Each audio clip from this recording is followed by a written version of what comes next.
Hello, everybody out there, and welcome once again to Alley Talk here on Philly Sports Network. Phillies are down 2-0 in the NLDS after earning that first round bye. A rough go of it here at Citizens Bank Park, losing those first two games. The second game, especially in devastating fashion. Alec was down there in the press box for game two. I was there for game one. A lot of rough feelings all around, whether it be from the press, from the players, from the coaches, some questionable decisions. We're going to get into all of it. Obviously, game three on the way tonight. Phillies with everything on the line. Before we get to our feelings about the last two games, because again, you and I there in person to experience it up close and personal, get a chance to ask some questions to the coaches and players. What is your feeling going into tonight's win or go home matchup in LA? I feel like this team knows that this could be their last chance to all be together in a locker room and these key guys to all be together. They know that there is still something to play for. They're not going with their tails between their legs. They're just going up against impossible odds at this point. That's the main problem. Like, the attitude might still be there and everything might be fine mentality-wise, but they just have such a huge ask in front of them that it's like, well, let's see what happens tonight, and there's not much more you can say beyond that. Yeah, man, it's going to be a tough one. I believe since they went to the new 2-2-1 format, only two teams have come back after losing the first two games and won. Only one of those teams was the home team in those first two games. Since I believe it was 2015 the last time it happened.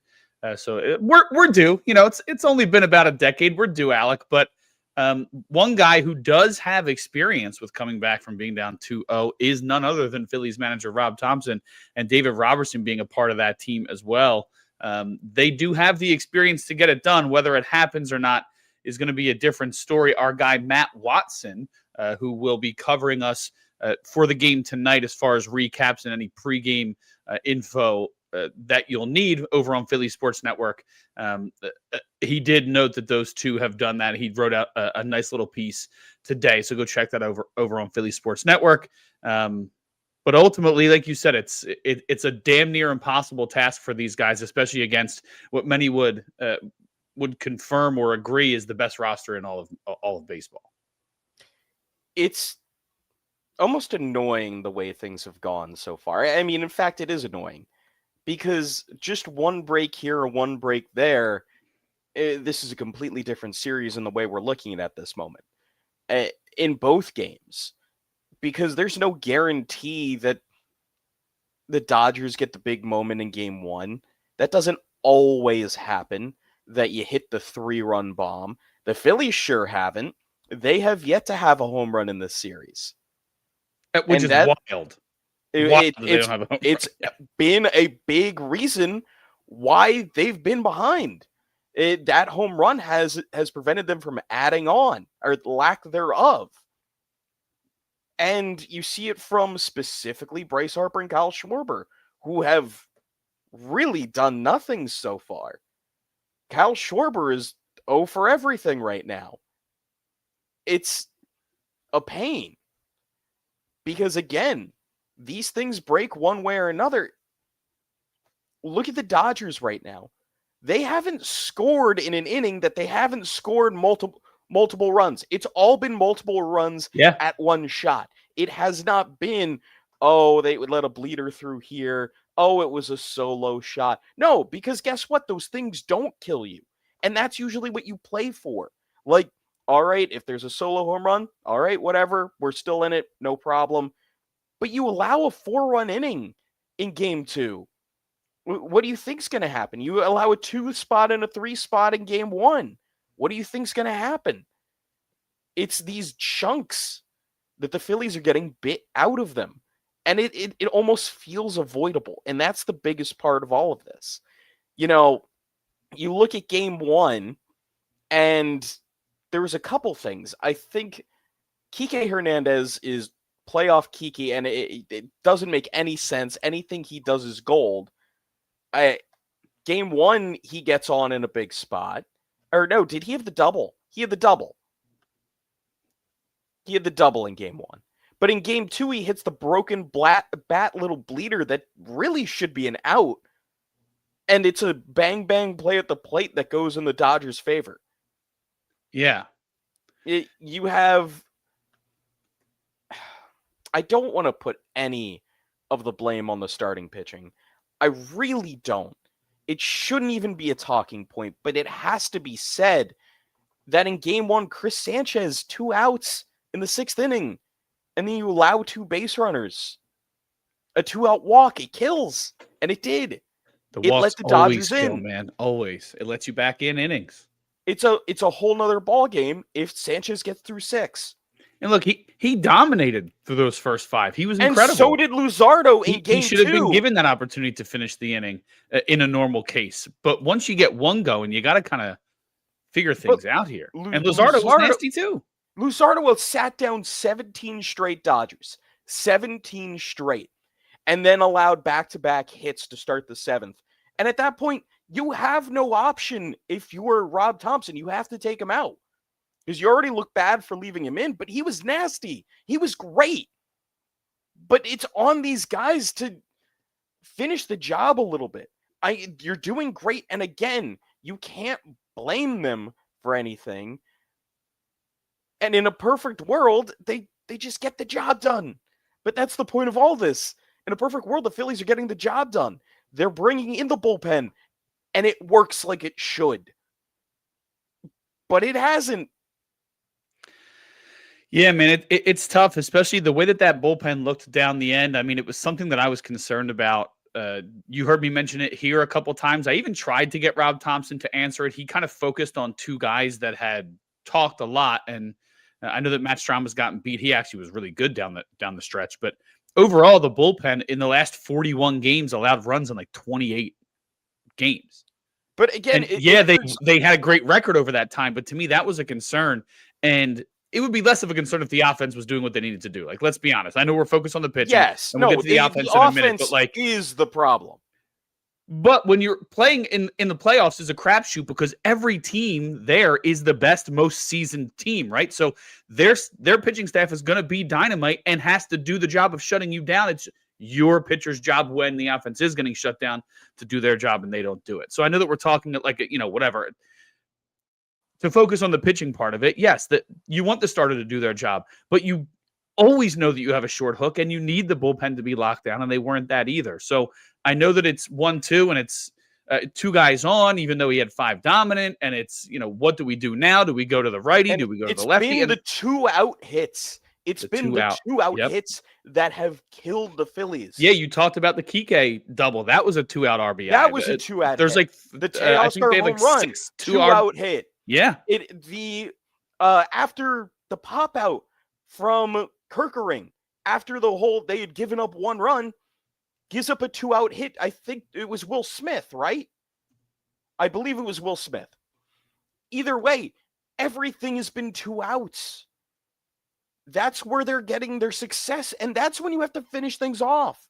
You can't allow them to come back in with 2 outs and be like, oh yeah, here we go. It's been a killer. Yeah, there's something that we talked about before this series as a team.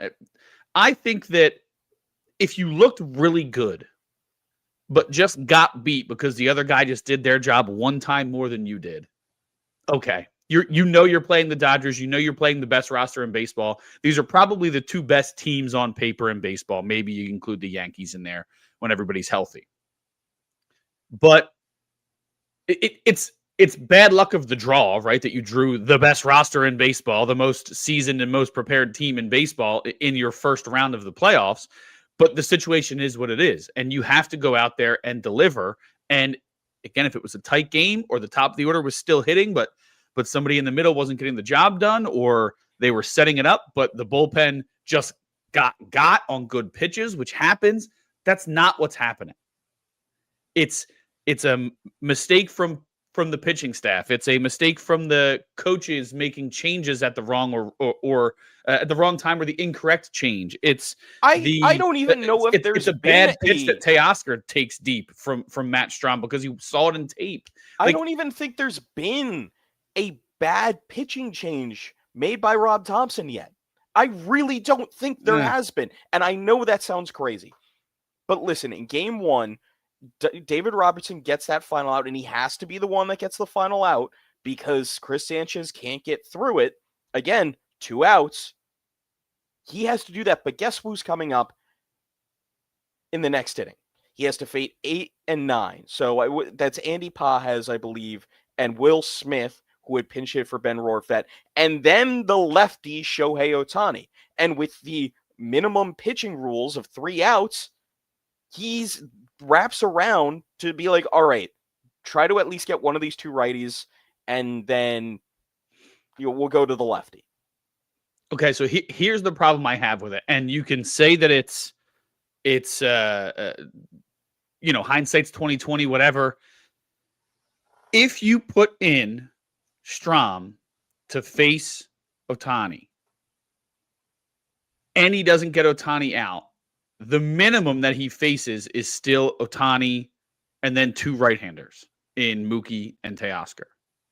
So if you know that there's a chance that this guy is going to have to face 2 righties, why not have him face the bottom of the order? Yes, Will Smith is there and isn't a true bottom of the order bat, but why not have him face the bottom of the order, get himself settled, and end with Ohtani, as opposed to come in a potential dangerous situation to face a lefty, and if you don't get him out, now you got to face 2 of the greatest hitters in all of baseball. It doesn't make sense Robertson to me only threw to attack those 6 2 pitches.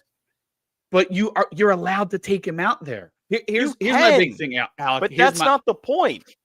Well, so the reason I think it was a poor decision is because I have asked Rob Thompson multiple times over the last 2 years since we have had access to these games as Metro Philly. He has said this multiple times. I have asked him multiple times because there were situations where I didn't think it made sense. He would bring in somebody. Jose Alvarado is a guy I'll use as the example because I remember specific conversations with him about Alvarado. He said it's a high energy moment and there is a emotional dump when you come into a big bases jammed moment and get out of it. And then you have to go sit down and figure out a way to get back up for the next inning. And Robertson at 40 years old struggled. Yes, only 6 pitches, but struggled to get that one guy out and then had to sit down at 40 years old, only playing half the season, and had to try and get himself back up to do it against a guy. You knew you were taking him out 2 hitters later. If there was anybody to have the experience for that, it would have been Robertson. But to me, playoffs, all hands are on deck. Robertson did his job. Next guy up. Why are you going back to him when you know you have Kirkring? You talked about being more than willing to use Walker, to use Buehler, to use Kirkring in a different scenario. Roster construction earlier than the 9th inning. There are so many options that they could have gone to if they wanted a righty there, and they stuck with a guy who had to do an up down, which he hasn't done all season. Yeah, the roster construction has been a question mark. We're looking at it now with Aaron Nola starting game 3, and everyone is confused. No one understands this move. Nobody. And the reasoning, so I'll get into this a little bit. So, post-game, game 2, Phillies just devastating loss where they were mounting a comeback, and it died. Rob Thompson announces that Aaron Nola is going to be the game 3 starter, and the reasoning in the press conference was, well, because he hasn't come out of the bullpen. What? Then why is he on the roster? Why is he on the roster? You have 3 long men in your bullpen. Yep. You have Walker, Buehler, Taijuan Walker, and Aaron Nola. What is the purpose? If you need another righty, put Lou Trevino on the roster. He was good for them. Yes, he was very good for them. He had experience, too, in high-leverage situations in his career. the roster is making no sense to me, especially because I watch them run out of position players. Yeah. That's the big issue. Again, part of this falls into something I would like to discuss about the luck of the Phillies right now and lack thereof, where Harrison Bader tweaks his groin, hamstring, whichever it is, because apparently it's like 50-50. Apparently Harrison Bader saying hamstring, Phillies say groin. Apparently it's somewhere in the middle. Who knows? But I watched this team run out of options. Without getting creative, they ran out of options because deciding to do what they did in that ninth inning, Castellanos on second, then wanting to bunt with Bryson Stott, and then wanting to pinch hit Harrison Bader. Harrison Bader couldn't run. Yes, you That's had the to reason reserve why your... he wasn't playing is because he was about 75-80% running wise, and they did not want him on the bases. So you had to burn Weston Wilson to pinch run for him. So the only way you would have been able to pinch run for Castellanos is if you pinch run either Rafael Marchand, which that is a tangential increase in speed, it feels like, or you choose a pitcher, which I almost would have been like, well, this is bold, let's go for it. But you shouldn't be forced to make those decisions. Agreed. Granted, they didn't know Bader was going to get hurt. So Bader doesn't get hurt. He can run for himself, and you have Weston Wilson at second instead of Castellanos. Is he still out at third? Possibly. Because they ran an excellent play on that wheel play. Like, Mookie Betts made an excellent play. I mean, same with, what's the name of the third baseman? He has a... Muncy? Yes, Max Muncy. Just lost me for a second. But it was an excellent play. But the argument is then, should have even bunted, which we could get into. But the roster construction is what we're talking about in this moment. Why are there 3 long men? You can use one of them to get through like 4 extra innings if you need to. Like, yeah, I just didn't understand. Like, if you're going to pitch Ranger in... I don't know. I assumed that Ranger would be the guy to come in relief in game 1 because he had the ability to, because he would be on normal rest for game 3. Whether it's piggyback or start, he would have been on normal rest today had he pitched in game 1. I have to say something real quick on here, on the Ranger situation. It felt, with what everything Rob Thompson said, it felt like Ranger Suarez was going to get used in game 1 or game 2. Yeah. And it was going to be a reasoning to start Nola in game 3. Like, it was going to be a reason that Thompson was like, well, since we brought him in, or we're going to bring him out of the bullpen in game 3. Like, it felt like he had that reasoning on the table, and this is what he wanted all along. Which, again, maybe still don't He's get. a really loyal guy. Yes, he's really loyal to his veteran. I'm not saying it's a positive or a negative. Like he just is. 3 good starts all year. Maybe 4. And the last one was against the Twins. That's the one that he referenced. He looked really good in the last one. It was against the Twins, who traded their entire Major League roster except for Byron Buxton away. You know what the worst part is? This could work. Yeah, it could work. In the dumbest sense of the depths of my brain, this could work. Because Nola maybe goes through the order, I don't know, maybe he only goes 2 innings. Get past like Freddie Freeman, and then the bottom of the order I think is righty heavy anyway. So, that is righty heavy anyway. So he gets through the inning once, and then as soon as Ohtani shows up again, it's Ranger, and maybe it forces them to burn some of their bench. So my assumption is that, knowing that Ranger's coming, they're not going to switch the top of that lineup to go left, right, left. They're going to go left, right, right like they did in the first 2 games, and know that those guys are good enough to beat Nola, especially the way that he's pitched this year. I don't see them changing anything because they've already announced Ranger Suarez will pitch early in this game. So why change your lineup up to better suit against the righty when you know the lefty's coming sooner rather than later? Yeah, I almost wish he wouldn't have said anything about Ranger, like just saying, Yeah. Ranger will be available in the bullpen, not he'll be in after Nola. Yeah, what which you do is you seems say like, it's all hands on deck. It's going to be yeah, situational, but everybody's available. sure. Because they could easily go to Walker Buehler after Nola if the righty is working, right? If they plan for the lefty, they could slip Walker Buehler or Taiwan Walker in there, and I It would still feel feels so weird. It almost feels like Taiwan Walker is on this roster as like a makeup, like, hey, you did good this season, you're on the roster. Because there's other guys who are. I don't even know if Walker Buehler is clearly better than him. I feel like Walker Buehler just got a little bit lucky at the end of the season.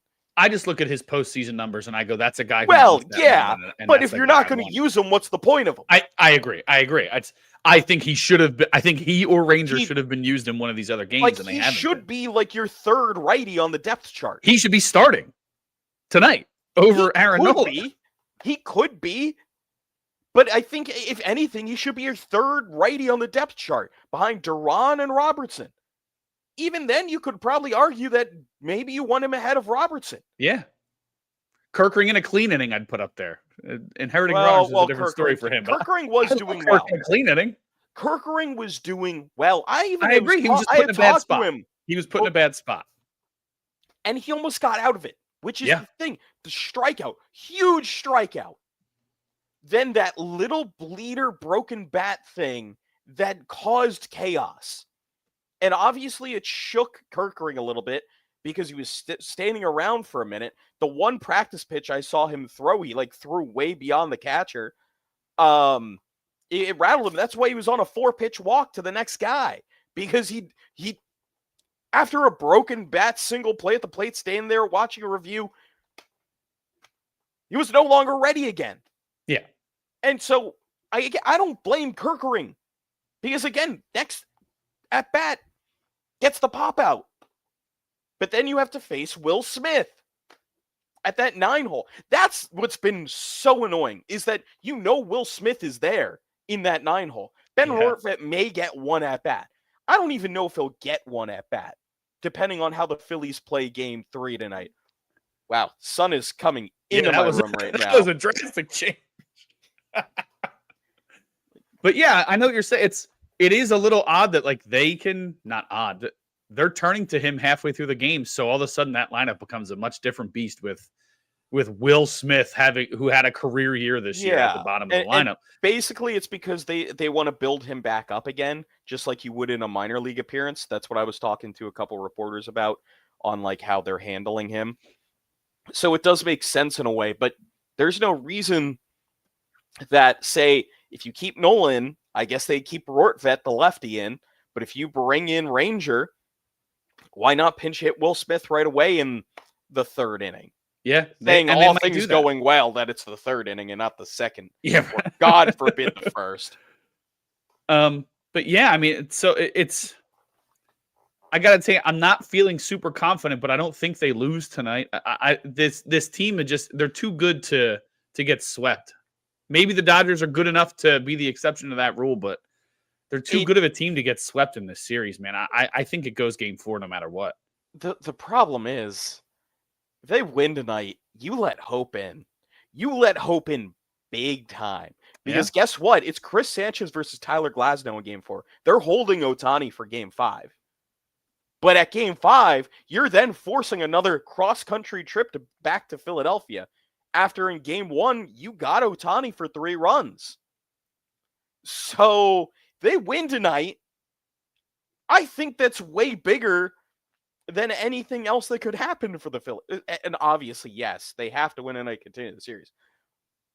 But like, the Dodgers should be doing everything in their power to not have that happen. Oh yeah, they're going to be pretty heavy hands on deck as well. They want to end this thing and they want to get the rest. Yeah, and align rotation for the NLCS. That's what you get to do when you're that good, you know. They've been an incredible team. You know, they're obviously the reigning World Series champions. Does it stink that the Phillies have to play the Dodgers instead of like the Cubs? Sure. Yeah, whatever. But you got to figure it out at some point, right? Like you got to beat. We've been having the same conversations. If You did in the regular season. Figure it out. Yeah. And if the top 3 guys in that lineup are hitting this way, it doesn't matter who the opponent And is. Trey, I want to take Trey Turner out of that at this point. Because in game 2, Trey Turner had a couple good at-bats. He worked out a walk. He got that first RBI in the 8th inning to cut the lead to 3 that even caused the Phillies to have a reason for hope in that 9th inning. So I think you could take Trey Turner out of that, especially he was coming back from injury. He had 1 game under his belt, plus an exhibition game. Like, Trey Turner had an excuse. Not that he needs one, but he had one. Yeah, I just what's the excuse for Bryce Harper and Kyle Schwarber? Bryce Harper, is the wrist that bad? I mean, he has as many hits as Trey Turner. You said you want to give Trey Turner credit. He has as many hits and a walk himself. So. But guess what? Trey Turner had a hit in a big situation. That's wrong. an RBI. He follows Max Kepler. God bless Max Kepler. A pinch hit triple? Yeah. Good stuff. That gave the Phillies their first run of the game.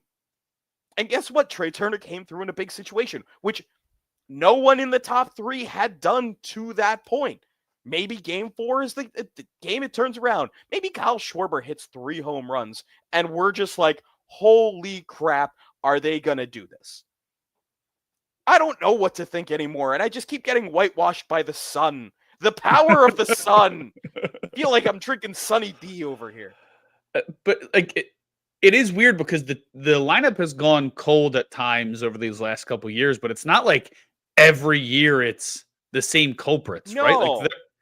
Like Kyle Schwarber had great postseason numbers, and then this year it's a struggle. Bryce Harper is known to have great postseason numbers, and it's a struggle. We've seen what Trey Turner's done with the Dodgers before. It just seems to be like the messaging that you hear from Rob Thompson a lot is like these guys are just trying to do too much. But at what point does that no longer become an acceptable excuse when you have this many high-paid veterans on your team?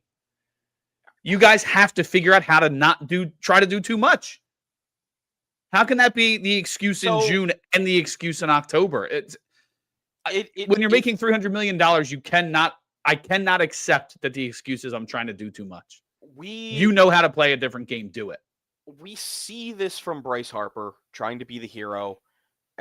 Trying to play hero ball, and it gets lost in the big spot. But he traditionally in the playoffs has come through. Like, if you look at his postseason stats, especially since he's been on the Phillies, he's been really good, at least by OPS if you're looking at it. So, like, wild card series in Miami has been his worst series so far, where he had 1 hit in 6 at-bats. Okay. World Series in 22, hitting 200, 760 OPS, though. The Astros were a better team, and everybody should know that they were. Other than that, I mean, he hit 217 against the Diamondbacks, but with an 858 OPS. But right now, he's 1 for 7 with a walk. And that 1 is a single. He's a 393 OPS. It's 2 games. But it's just annoying. Because even last year, he hit against the Mets. He went 4 for 12 at the plate with 3 extra base hits. He carried the offense with what offense was actually there. So it's annoying because you know the postseason Bryce Harper is there. And that's why I'm saying about the wrist. Is the wrist a bigger deal than what we're seeing?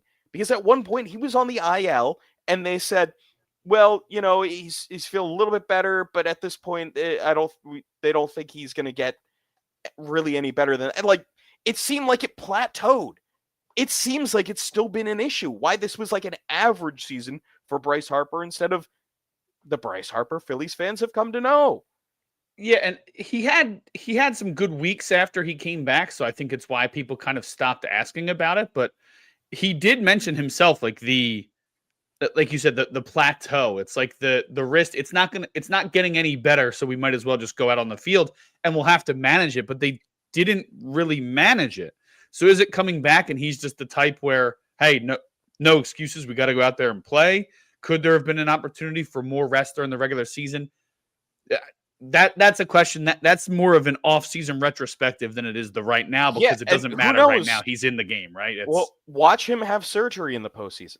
Or I wouldn't be shocked at all if he goes for wrist surgery the minute that it's over. I Well, wouldn't be spend some time with the surprised baby either. first, and then I'll. Well, yeah, and that's another. That's obviously weighing on him. I'm sure is that he has a new baby at home and can't be there. It feels like that's on his mind. Could be. I mean, he's mentioned it a couple of times, but it's obviously he should mention it, right? It's a major part of your life. And yeah. I love the quote that he had about his wife. Just women are friggin' remarkable. Different species. The stuff that they do. So yeah, his stuff was great. But that was an interesting quote. But yeah, Kyle Schwarber too just has not done it. He has one walk, but otherwise he struck out 5 times in 8 plate appearances so far. I don't know what to think right now. It just seems Kyle Schwarber's gone ice cold. It feels like Bryce Harper's mind might be somewhere else. But at the same point, can you blame him? I don't know. I don't know. I don't know what timing to think to have the batting champion coming back from a hamstring injury when his game is speed. Yeah. It's your star player just had a child and can't be there. Your best hitting center fielder, who was your big acquisition at the deadline. He gets hurt right as the playoffs start. He can't play in the 2 games so far outside of a pinch hit. And by the way, he got it done. Yeah, by the way, he got it done. Like that's it's timing. Oh, and let's not forget, there would be no debate about who's starting tonight if Zach Wheeler were pitching, right? Zach Wheeler would have been game 1, Sanchez would have been game 2, Luzardo would have been game 3. There'd be no question at all who was going tonight. Somebody else say this. It's their pitching staff is great. Up to like an injury. But he came down with a medical condition. Yeah. It happens, and at that point, you're just like, all right, we got to put the player absolutely first here. There's nothing that you can do. You can't tough that out because no, it's the reason they go out and get a guy like Walker Buehler. Yeah, that could kill you. You go out and get a guy like Walker Buehler because you need to fill that void, and it's not the same thing. But having a guy with that level of experience out there to help Buehler just to be able to do the 6-man and get some guys a little extra rest more than anything else. But you line plus his postseason acumen. I mean, he has some great postseason numbers. Yes, absolutely. He has excellent postseason numbers, and he is one of the greatest World Series performers of all time. Yes. And it'd be great if we could see 0.47 ERA in the World Series. But I'm surprised I'm honestly surprised he's not the one getting this. So let's talk about tonight because we're here and we can talk about the issues further. But tonight, Phillies announced Aaron Nola will be starting the game. He'll be faced off against Yamamoto from the Dodgers. They did beat Yamamoto earlier this season. However, he did not give up an earned run in that start, so he has pitched well against the Phillies. Harrison Bader does have good numbers against Yamamoto. I believe he's 4 for 5, but he likely won't be starting tonight unless something changed the last 2 days or unless they put him in left field or right field or something. Or EH him and put Schwarber in left. But the entire whose legs have been better this year. Yeah. Everybody else has only seen him one time. He has 4 hits. The rest of the team has 3 hits. He's combined. 4 for 7, isn't he? 4 for 7. The rest of the team has 3 hits combined. 1 from Casty, 1 from Turner, 1 from Real Muto. So the righties, the righties are handling him well, apparently. If Bader can run the bases, but can't play center field, I almost feel like you got to give it a shot. You got to give it a shot. You got to put Schwarber in left, Marsh in center, you're saying DH Kepler in right. You could do that. Because Kepler's been one of your best players this series. Yeah. He's doubled and tripled in big spots. The 9th inning, in the 8th inning. Late in games, when the Phillies have been behind, it's been Max Kepler to come through with a big hit to get things started. So you have to start Max Kepler somehow tonight. And he would either in left or right. But again, I like Castellanos tonight personally, but I don't think so either because I think the stuff that Yamamoto was throwing, he's going to get swings and misses out of the zone. And guess what? That is Mr. Swing and miss out of the zone right there. But he has a hit off of him. Sure. 1 for 2. He's got hit off him. He was hitting about 100 points higher after the trade deadline against righties than he was against lefties. So they've been playing the matchup thing, and it's been working well for them. But his slugging percentage is higher against righties than it is lefties in September and August and September. He is a playoff performer. He's got pretty decent playoff numbers. I understand the urge to go back to those guys, but I mean, if you have to make a choice at DH between Harrison Bader and Kyle Schwarber, I'm going Kyle Schwarber, obviously. If Bader can't play the field, but they think that he can run the bases, I think you DH Bader and put Schwarber in line. That would be so interesting. It would be weird. It would sure. be. I mean, it reeks of desperation, but you are in a desperate position. They not? That's what I'm saying. You're in a desperate position. You got to do what you got to do. Yeah. So. Oh man. All right, people. For those who have been listening, we appreciate you guys. Alley Talk here on Philly Sports Network. Alec Kostival at Kostival on base. Myself at Kyle Fisher 45 on socials. Make sure you're following us at Philadelphia SN for all your Philly sports needs. And our guy Matt Watson will be giving live coverage during the game as well at M Watson Media. I'll have to look it up and plug his handle in the comments. If you are watching and you want to jump in the comments, we love the interaction. So please hop in the comments either on socials or on YouTube. Right now, we're getting into how we feel about Game 3. We just talked a little bit about Yamamoto and what he brings to the table. Obviously, that nasty splitter. The Phillies have hit splitters pretty well this season. A 287 expected, a 268 actual. So handling the splitter pretty well this season. Yamamoto, again, did pitch well against the Phillies, but ultimately took the loss after allowing an unearned run when they faced off a couple weeks ago. Aaron Nola on the mound for the Phillies in a surprise move. Never pitched out of the pen, but is it the right move to pitch him and have him start when his starter ERA is damn near 8 in the first inning this season? So a lot of questions going into this matchup. Alec, how you feeling about Nola being the guy today to go? If he goes 1 inning, 2 innings, he has struggled early in games. Now, it seems to be that one big inning, but unfortunately for a lot of Phillies fans, that big inning has come in the first more times than not this year. How are we feeling about this decision, and should they have just gone a different direction, Ranger or Buehler, and figure it out from there? 2 lefties had succeeded so far, and you had a third quality one ready to go. I don't know, and nobody knows why Thompson decided to go with Aaron Nola, besides that it's his guy, it feels like. People were so confused. So confused. Like, it was a quiet press box, and I think it was like not yelling with someone about it, but like just going over like what was that? That press conference left everybody with more questions than answers. I could see this working out for the only reason being that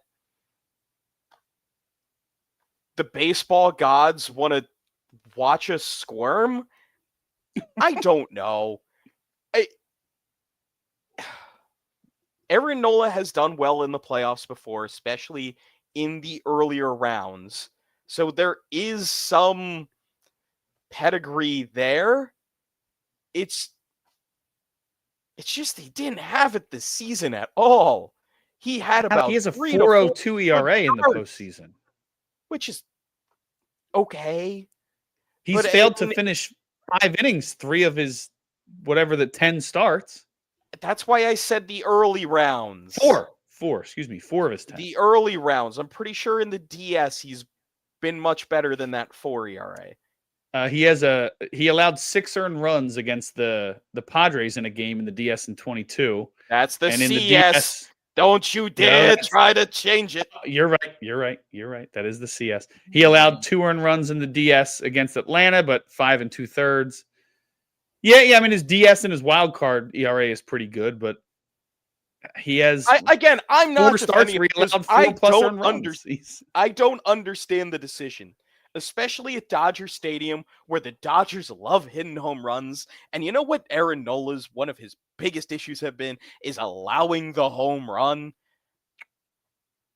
Crazy. Here's another stat for you.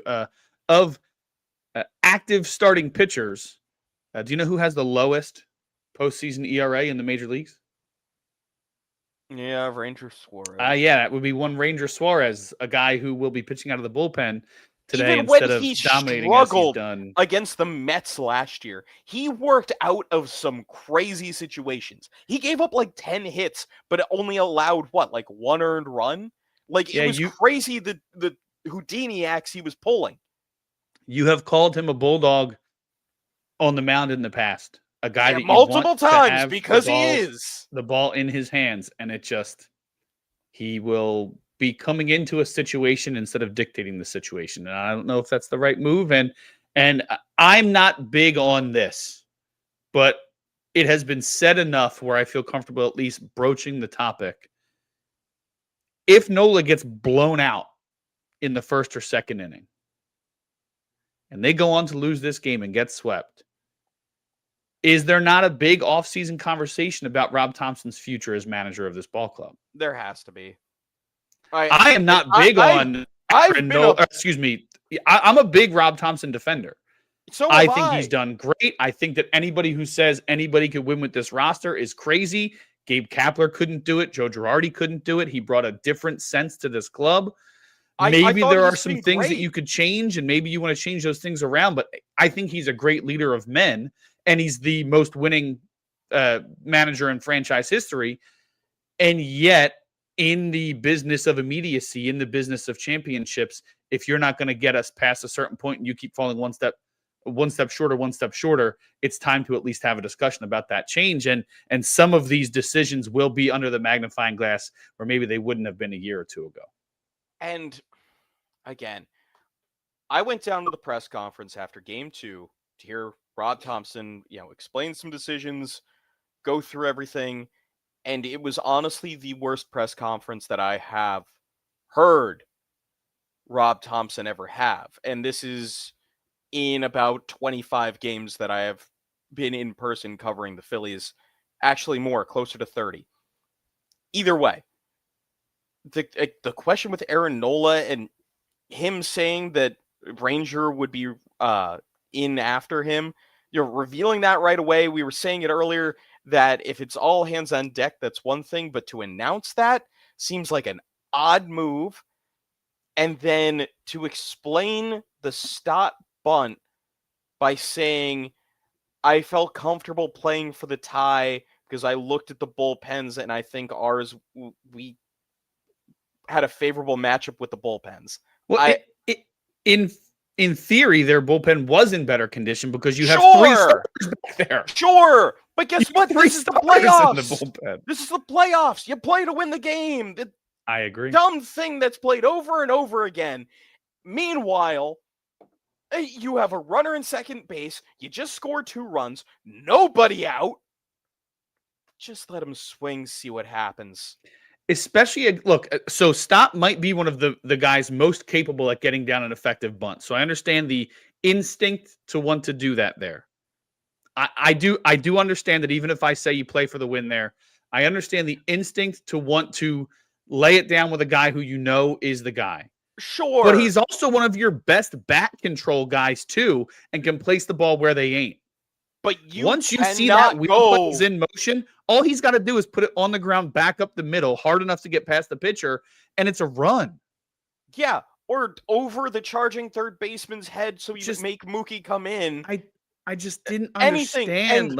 And that was another thing from this press conference, was while Thompson was in that press conference, there were a couple of media members talking to Stott saying that he saw the wheel play from the get-go, so he deadened the bunt for the best chance to get the bunt down. Meanwhile, in the press conference, Rob Thompson was saying they executed that wheel play to perfection.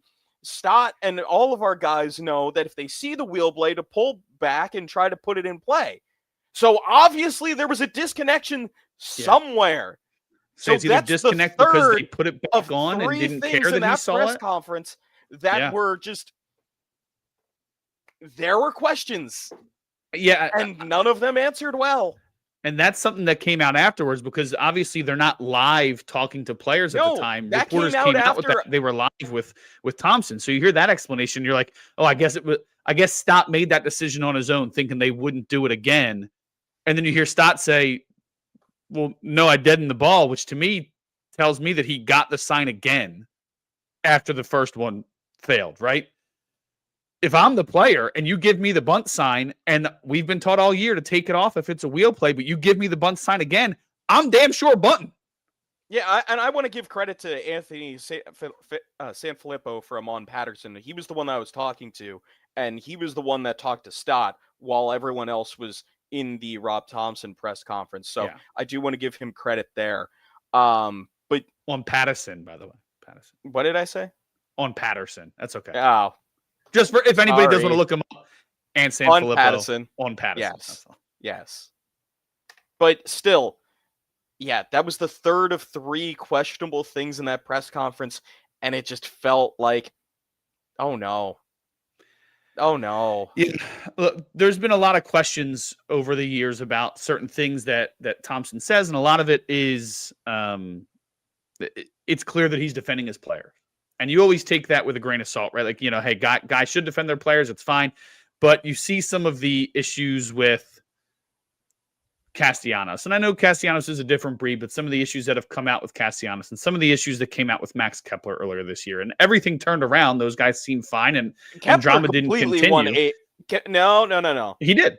Not with Castellanos. There were still things with Castellanos. He kept it all to him. Like, he answered questions, but he wasn't coming out. Yeah, so I mean, he was able to keep it under wraps. But Kepler it was clear that drama was spilling out from the locker room. And yes, that's going to happen when you play 162 games. When you're together for 280 days of the year, these drama is going to happen. But you don't hear about it with some managers, and we've heard a little more each season with Rob. So you add that up, plus some of the questionable decisions here, plus a pretty rough press conference after game 2.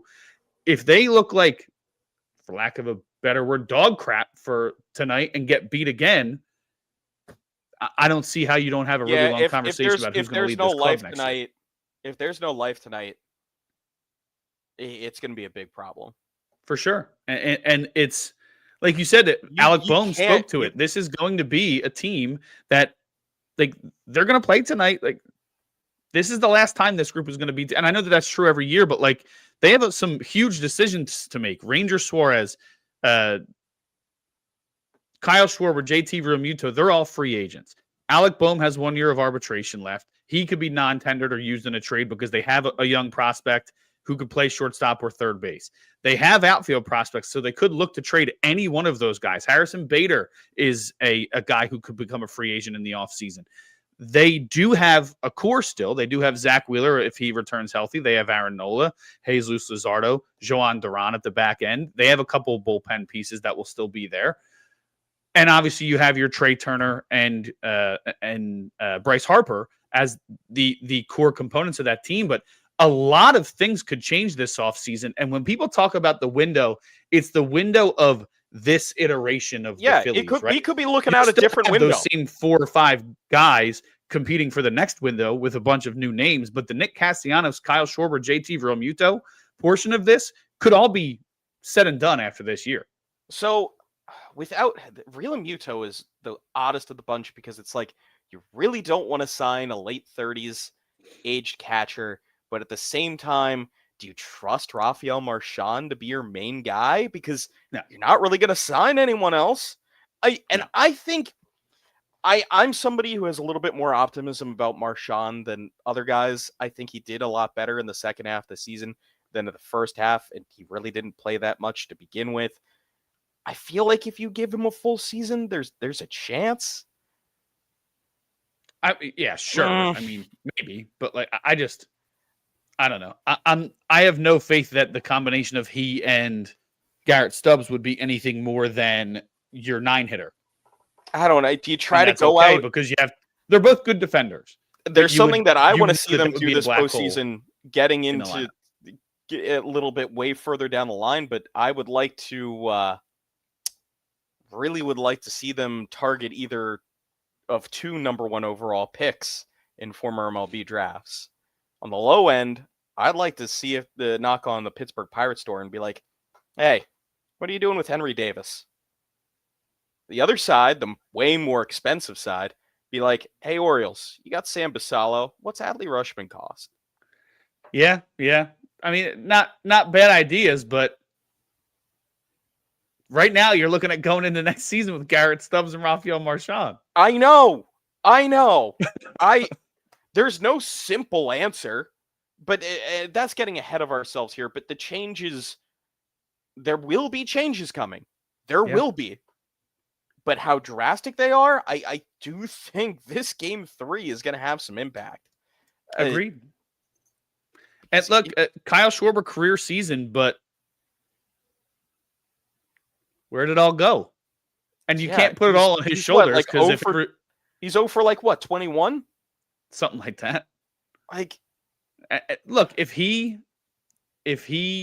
doesn't perform, but the rest of the lineup does, it shouldn't fall on one guy's shoulders. Right? No, but guess what? It's your 2 and 3 hitter. Yeah, but your 2 and 3 hitters who are supposed to carry the club aren't doing anything. You expected an aircraft carrier, and you don't even have a lifeboat. All right, I like that. You don't even have a lifeboat. Oh no, we got an LA fan jumping in the comments. Alec, Dodgers are going to win this game because Nola isn't good in the postseason. Let's go, Dodgers. Now, we went down a little bit, LA 42. We went over a little bit of the numbers. He pitches really well in the early series, but you're usually not taking on a club the caliber of the Los Angeles Dodgers this season in those early rounds. And this season is a little bit different for Aaron Nola. It's very reminiscent of the Taijuan Walker last year, where it's just something didn't look right. And they don't really know why. And he looked like a different animal when he came back this season. And you hope that that'll happen with Aaron Nola because he's under contract for a long time for this Phillies team. It was obviously a lost season for Nola. It was. Oh, yeah. For sure. I mean, could he pull the potential out of his ass and shine that turd bright like a diamond? Absolutely, he could. Because baseball is weird. Baseball is never simple. If baseball were simple, we'd have way less to talk about. That's true. That is true. Way less. I don't know what's going to happen tonight, and I can't pretend like I do.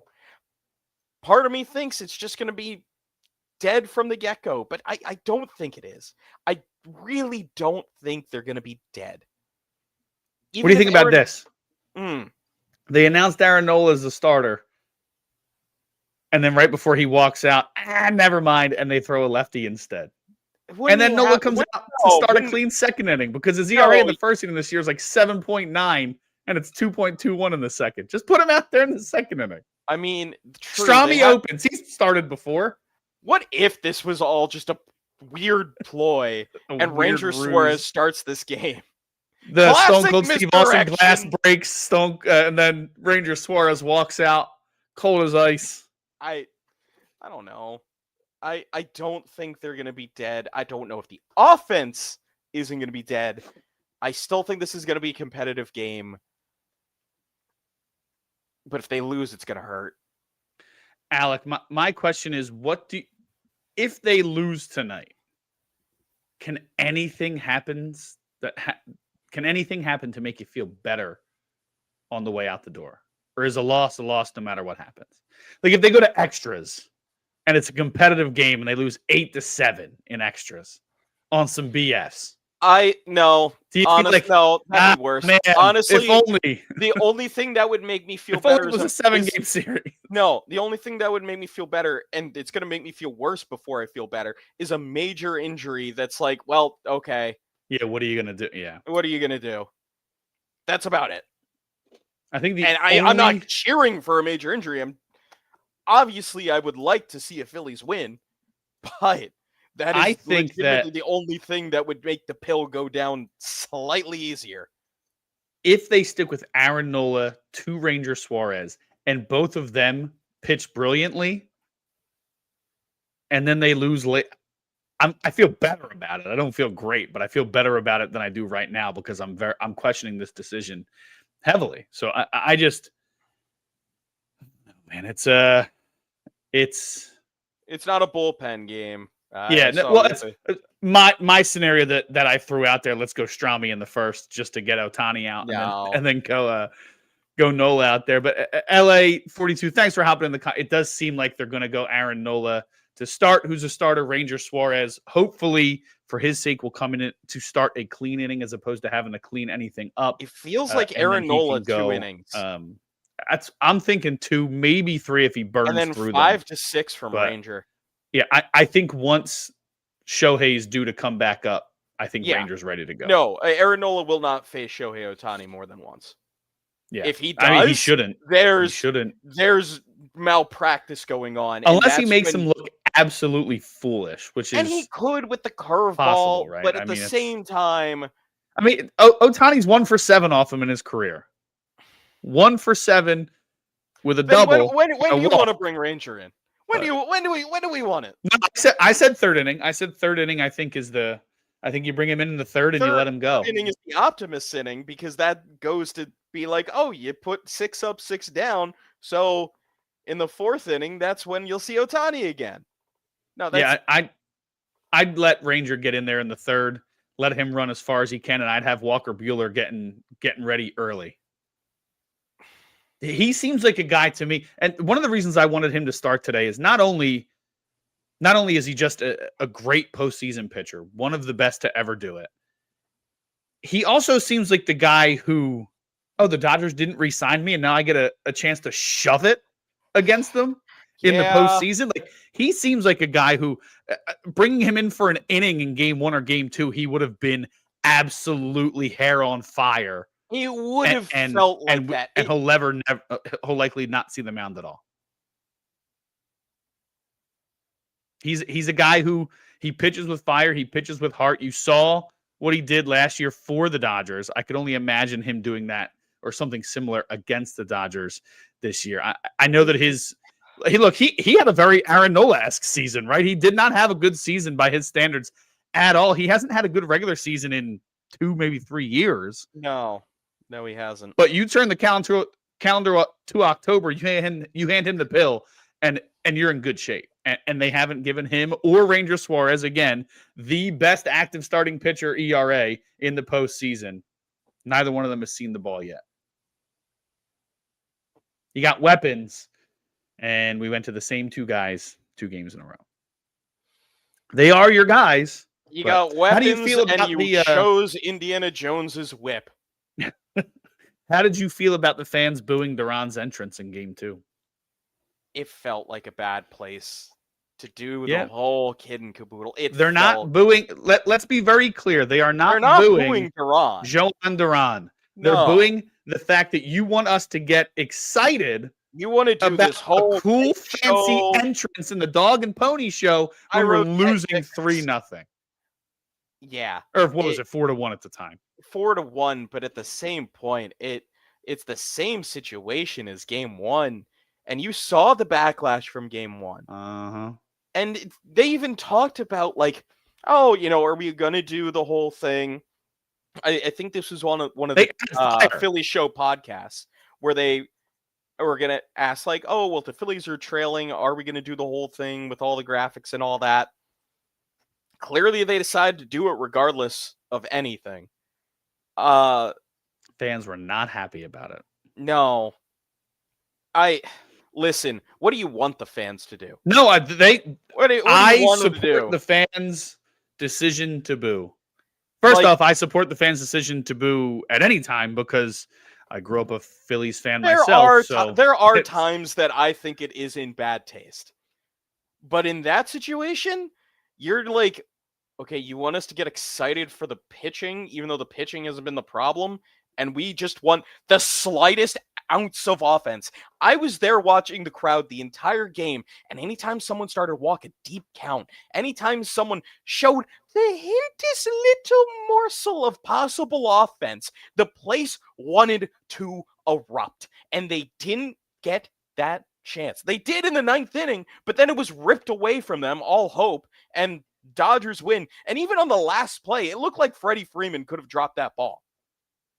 Yeah, it did. But he held on. Man, I don't know. I don't know what to expect tonight, Alec. I know that what I want to see is a team fight. I want them to show some heart. I want the offense to show some explosiveness. I want them to show a little bit of something that they haven't showed in the first two games on the offensive side, and they haven't shown in the 2024 They DS, and they didn't have. show in 2023 at home against the Diamondbacks, and they didn't show at home against the Astros in 2022. I want to see them go with some heart, especially if it's going to be the last time that Phillies fans get to see them play this season. You want to see some heart out there on the field because the fans in the stands bring their heart with them every single day. By hook or by crook, this offense needs to find a way to score 4 or more runs in this game tonight. If you were playing the Reds, 3 runs would have been fine. But you're playing the reigning World Series champions who on paper have one of the greatest rosters ever assembled. It's not going to cut it. How many MVPs? How many Cy Youngs? How many Sour Moore awards? You can't, right? Exactly. You cannot rest on your laurels up. God, I feel like I'm going to jump keep out of my on. seat and just start doing an interpretive dance about how I feel about this. It's the not going things to happen, that Rob Thompson, but it feels like it should. The things that Rob Thompson asked this team to do coming into the season, and he reiterated all season long about not getting chase happy, about taking what they give you, about using the whole field, that hasn't happened. It's the thing that people have complained about in the postseason for the last 3 years, is that when the moment gets brighter, as a unit, I know there are individual performances within there, but as a unit, they all seem to do too much or try to do too much. And it's at the point where that can no longer be an excuse. Your team livelihood is on the line. Your manager's coaching position could very well be on the line. And the ability to keep this roster together is likely on the line if you don't figure out a way to do what your manager asked you to do all season long. I want to put something on the table here. I almost feel like the Phillies are have an unwillingness to stick their neck out and try something different. Go on. We see the Dodgers doing right now is finding a way around their weakness, covering their bullpen by using a Game 1 Tyler Glasnow for an inning and 2/3, and in Game 2 using Emmett Sheehan. Did they use him for a full 2 innings? I forget. I have the box score up. Hold on, I'll take a look. I think they used him for a full 2 innings. They're getting creative. Yep.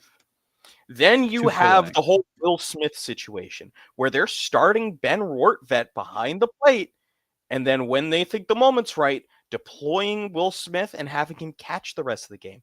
They're doing some different things here to try to get their best team on the field. And it feels like, do the Phillies have an option in those ways? It feels like they do. Could they try something different? And if it doesn't work, are they going to get blamed for it? Sure. But guess what? The Dodgers are doing stuff, and it's working. Look, I straight up asked Rob Thompson after the game because I think everybody expected Ranger Suarez to be in the bullpen Game 1 because on normal rest, he could still start Game 3. Everybody assumed he would be the Game 3 starter based on the way Aaron Nola went, based on all the questions about would you be comfortable with 3 left-handed starters.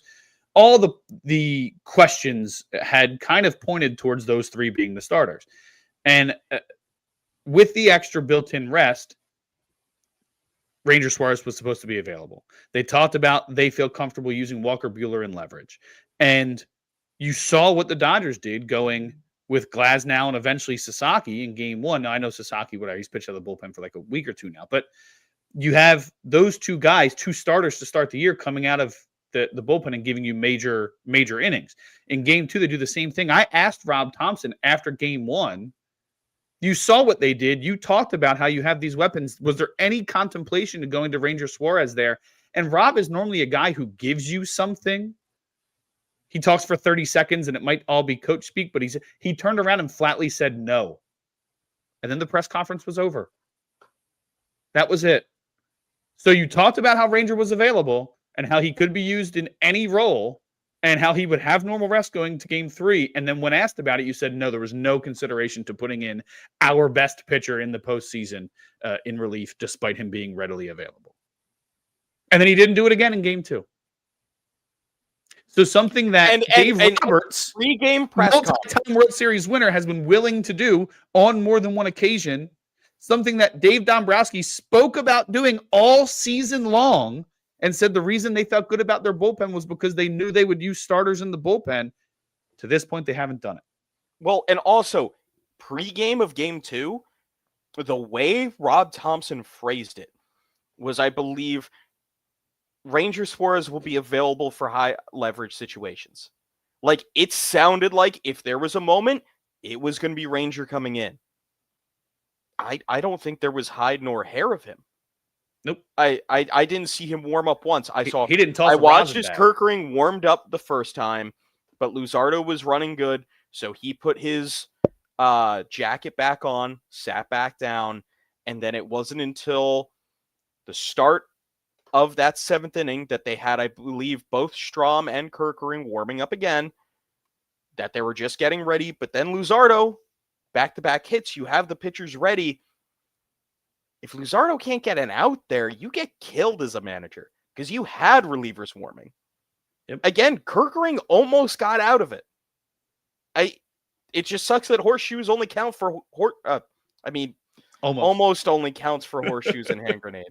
You got there. We got there eventually.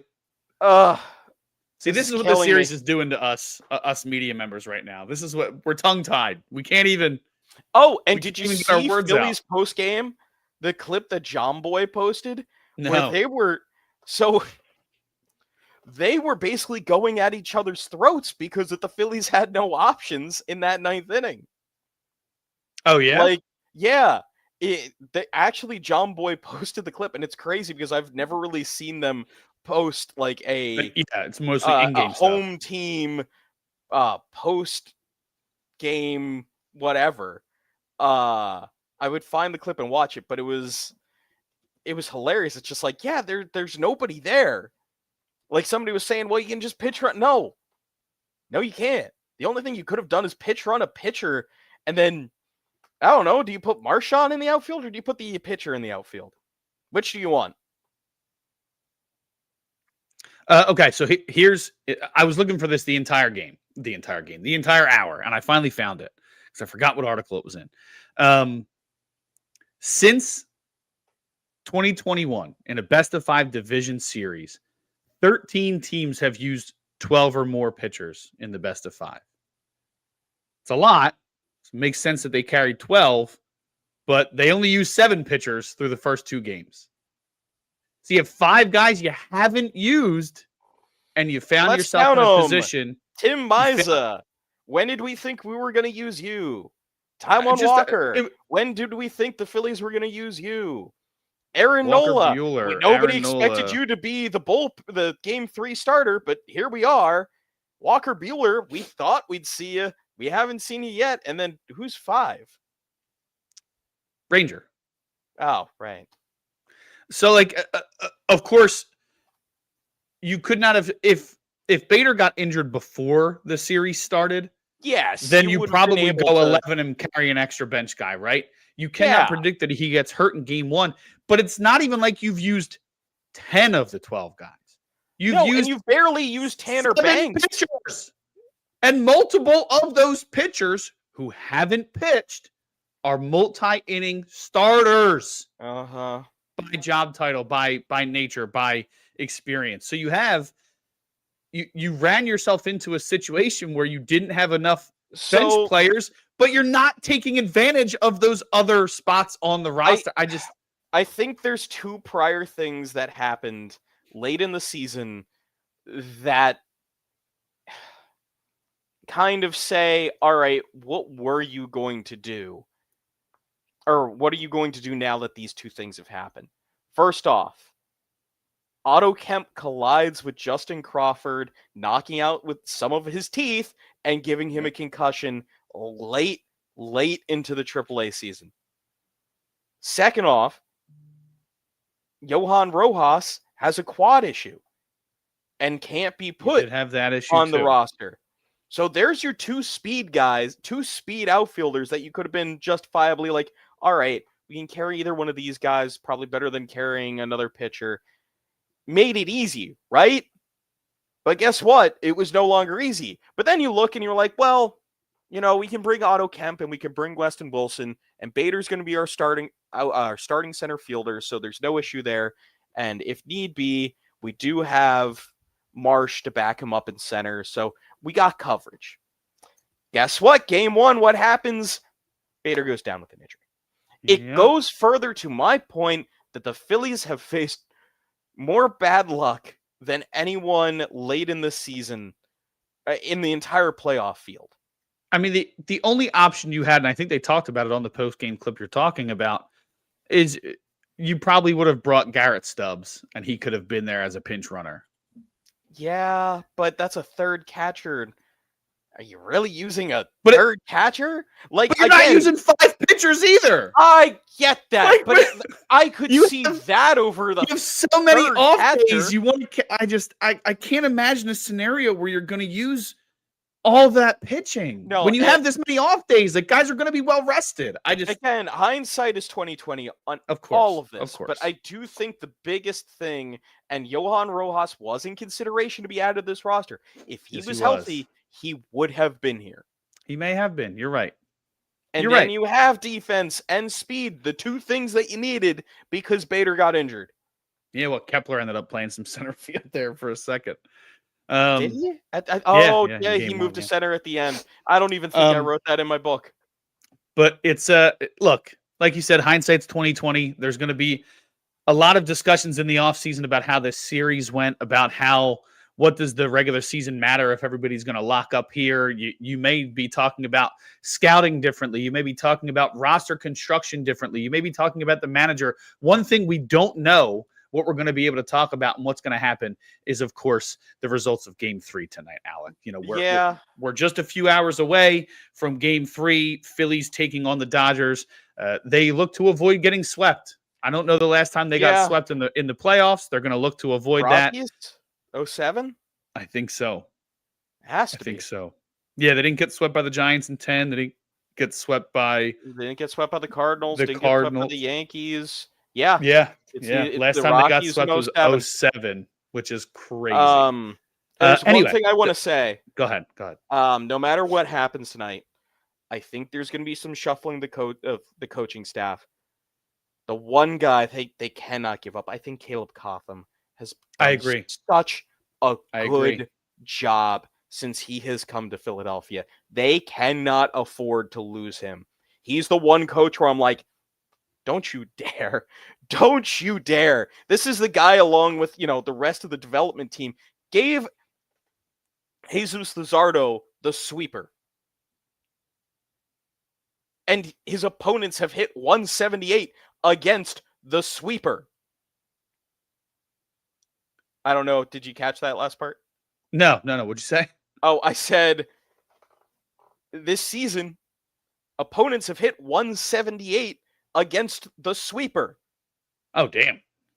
So it's been his second most used pitch, and it's a brand new pitch thanks to this pitching coaching staff. And a big part of that is Caleb Cotham. They cannot afford to lose him. Now, Cotham does have relationships with Thompson. He wasn't hired by Thompson. He was hired in 2020 when Girardi was the head coach. He had connections to them when he made his major league debut. It was under Girardi, and obviously Thompson was the bench coach at that time. But he was hired independently. He didn't come over with Girardi. He was hired later on. So he's a guy that they went from being a reliever to being a pitching coach. Yeah. I think he went from pitching for them directly to being a coach for them. But yeah, he went.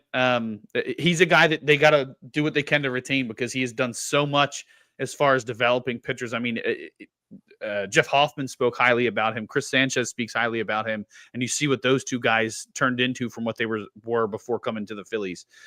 So, a lot of guys who have worked with him have spoke highly of him. He's the guy I think you got to keep. Kevin Long seems to work for some guys, not for others. I would understand him sticking around, but I think you need to, if you need to shake things up. Have to. Yeah. It stinks because I do think he is a good coach. I do, but there's just something that needs to break here.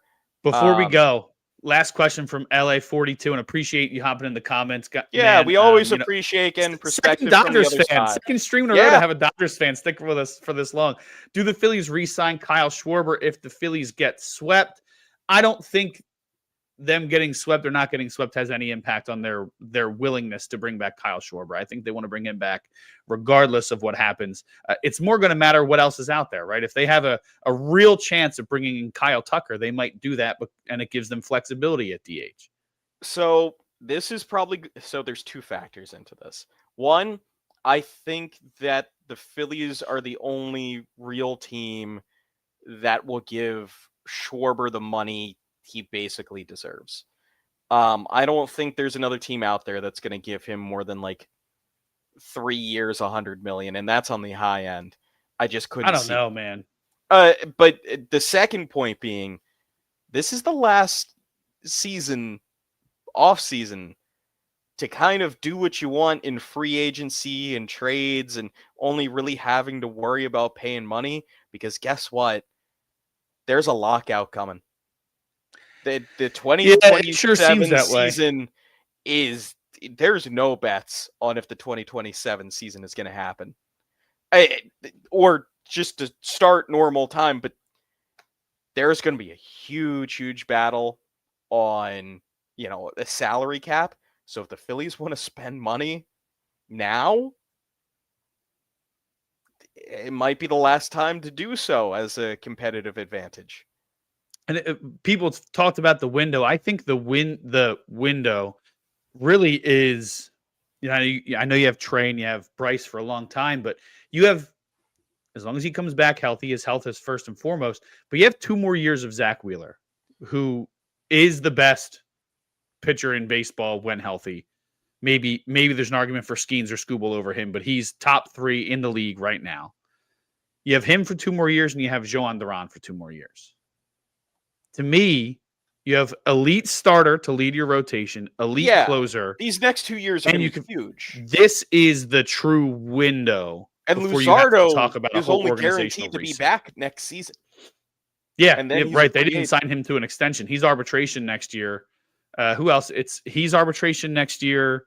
Bohm is arbitration, and Sosa's arbitration next year, and then Stott has 2 years left, so next year and the year after. Oh, Sosa gone unless they extend him after next season? Yeah, okay. This is last year of arbitration, so they have a chance to bring him back, but in theory, his last year under team control. There's a lot of moving parts here. Yep. Who knows? But to answer LA's question, I think that they will try and make Kyle a priority, but if they have opportunity to go flexible with similar results, they may do that. Now, the big thing is that, and this is going to sound weird to people who aren't Phillies fans, but Bryce Harper is a lead by example, pander to the fans type of leader, but not pandering in the negative sense. I know that often has a negative connotation, but like, he is the guy who speaks for the franchise as a whole. He is the lead by example, do as I do, or do as I do, right? Do what I do on the field. You'll be great. I've been great for a long time, blah, blah, blah.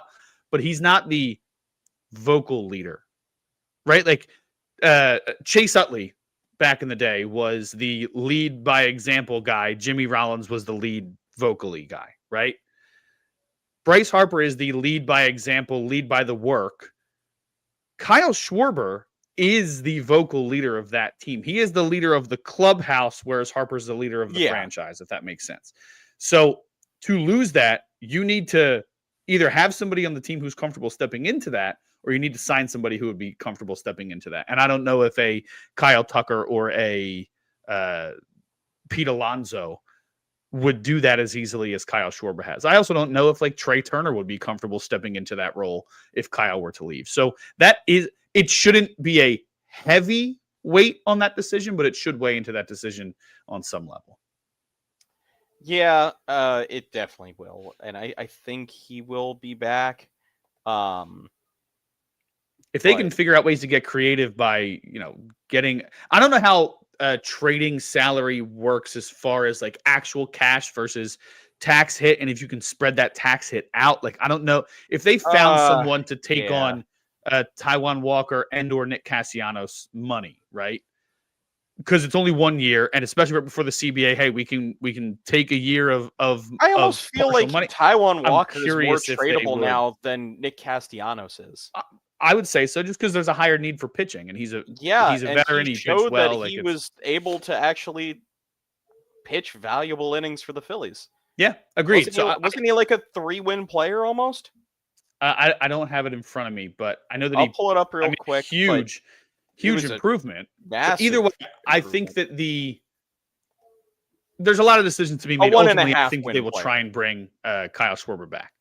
But before we get to that, Alec, we know what's on the docket for tonight.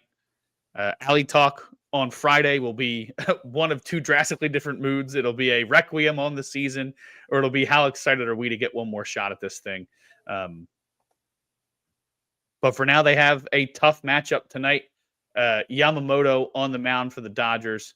Again, the guy who's performed best against them, Harrison Bader, may not be able to play a full game. We'll have to see what happens there. He does seem like the type of guy who will tell Rob Thompson, put me in the GD game and I'll let you know how I feel around the 5th.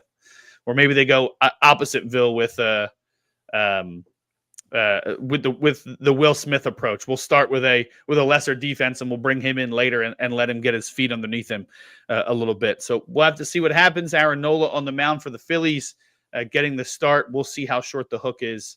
Final thoughts. One last note I have. Yeah, go for it.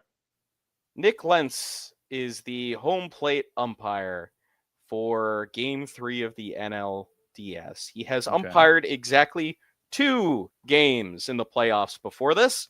Perfect. His last game was one that saw the Dodgers beat up on the Mets 10-2 last season. And the only other postseason game was the game where the Braves shut out the Phillies 3-0 in 2022. What does that mean for you? That means nothing for me. I don't know this guy. It doesn't mean much to me, but at the same time, I see Dodgers 10 runs, Phillies 0, and I don't like it. Do your independent research. Look up the scorecards from those games on Scorecards. Great follow if you don't follow already. I feel like you have to, but if you don't, get on it. We'll have to see. We'll have to see if Friday is a celebratory show or if it is a show reacting to another early exit by the Phillies. Backs up against the wall. Only time will tell what we have in store for us on Friday. Alec, final thoughts. What do you expect to happen tonight out in Los Angeles? Just the weirdest win. The weirdest win possible. The weirdest. Good luck, win LA 42. Possible. Good luck. Yeah, buddy. Thanks for joining us, LA 42. We appreciate it. Just the weirdest win. I don't think they'll get swept.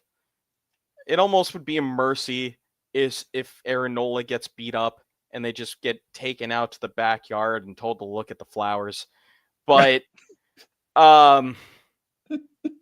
somehow this is just going to be a painful win. No idea what that means. You're going to have to watch to find out. So, I agree. Take a nap after work now and buckle in come 9:08. I think the Phillies win. What it looks like, I mean, it's anybody could predict that, and you could get 1,000 different versions, and none of them could be right. Oh, because baseball's crazy. So baseball is the best. That's why we're here. That's why we love Sarah it. Lang says, and I choose to believe her. I agree.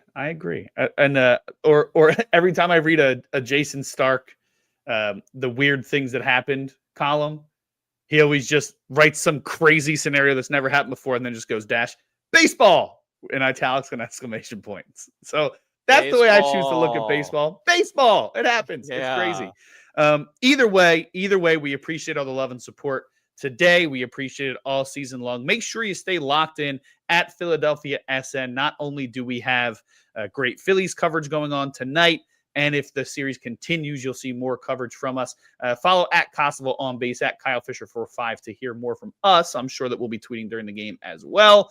And obviously our Philly Sports Network staff has an awesome team covering all things Eagles, and with Sixers and Flyers about to take off, some great coverage there as well. So stay locked in. Alec, right before we go out, I do want to give you one thing that I haven't told everybody. So on Sunday, I was working the Eagles game down on the sidelines, and before the game, I'm just watching the people come out on the sidelines who have sideline passes, and I'm like, is that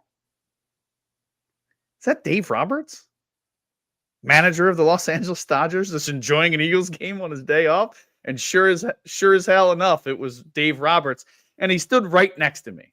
And I'm trying to think, like, do I have any connections to him outside of like the fact that I asked him a question at a press conference the other day? Do I have any way to say hello to this guy? And I just went, "Hey, coach." Had a nice little conversation with Dave Roberts, and he said, he was like, I didn't say, "Hey, I'm a reporter," nothing like that. I just said, "Hey, I was wearing a credential for a different company, but I was wearing a credential nonetheless." So he knew that I was a part of the media, and I was like, "Hey, just nice win yesterday. Good luck the rest of the series. Just wanted to be polite, not." Yeah. And he said, "Man, I thought they had us in game one." He was like, "I thought they had us." He's like, "But luckily we have Shohei." And he just settled down. He's like, "They got to them early, man, and we were just able to weather the storm." He's like, "That's the way I put it to the guys after that game, was we weathered the storm." He's like, "I thought that it was going to be a challenge in there."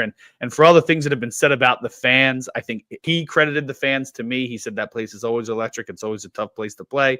And you heard what Mookie said. He said at one point he felt like his skin was shaking because it was that crazy in there. You heard what Ohtani said. He was almost a little nervous to pitch there at times, and you saw that early in that game. So for all the things that have been said and some of the people being split on the fans, you guys brought it. I was in the stands with my family for the second game. It felt like for at least the first half of the game, they really brought the energy as much as they could. I heard it all in game one when I was in the box. So just want to give a little ode to the fans. I talked to Dave Roberts as a neutral party, and he credited the environment and credited the team for saying that it was a little tough to get through that early storm. The fans were excellent in game two as well. Like yes. I said, they just wanted offense, and there was none. And it was so rough because you could tell the place was ready to pop. Honestly, I thought this crowd was way better than the crowd was in 2022. Like, even I was at the win against the Mets, and I thought this crowd was hotter and ready to be hotter. They just didn't exactly get the opportunity. Like, again, of course, at the end of the game. It's a killer to hear that the Dodgers it was in their heads. It was. And guess what? And that's why I keep mentioning this. Again, you can't blame the starting pitchers. But man, do you just have to figure it out. In the postseason, you just got to figure it out. Like, you cannot either in game one, not figuring out how to get out the last out of an inning because you close that door. It's a 3-run lead heading into the 7th. That's the big thing, man. Finishing innings. Finishing innings is what I want to see tonight. Luzardo will lead to victory. Luzardo coming in for the 7th, which was fine. Again, 17 straight Dodgers down. You got to figure out a way. I want to see pitchers come in with clean innings instead of coming in to clean up someone else's mess. That's what I want to see. I mean, what else are you supposed to do except like... No, I agree. Like, the Luzardo especially, 17 straight, you're going to send him back out there. Yeah. It's an impossible situation because if you take him out there... If the offense does a little more, this isn't a problem. No, it isn't. And that's the thing. That's why I can't say you can't blame the starting pitching, but you just got to figure it out. All right. Well, I'm done, Kyle. We're about 4.5 hours away from watching the game and seeing if they do figure it out. We appreciate everybody in the comments. I promise this is the actual sign off this time. From Kyle Fisher, for Alec Kostival, for everybody over at Philly Sports Network. Appreciate the love, and we will talk to you guys this coming Friday at 2 p.m. We'll see if it's a funeral or a wonderful celebration of a Game 5. Then stay tuned to everything Philly Sports Network for all your Philly sports needs, and we'll catch you on the other side. Just figure it out.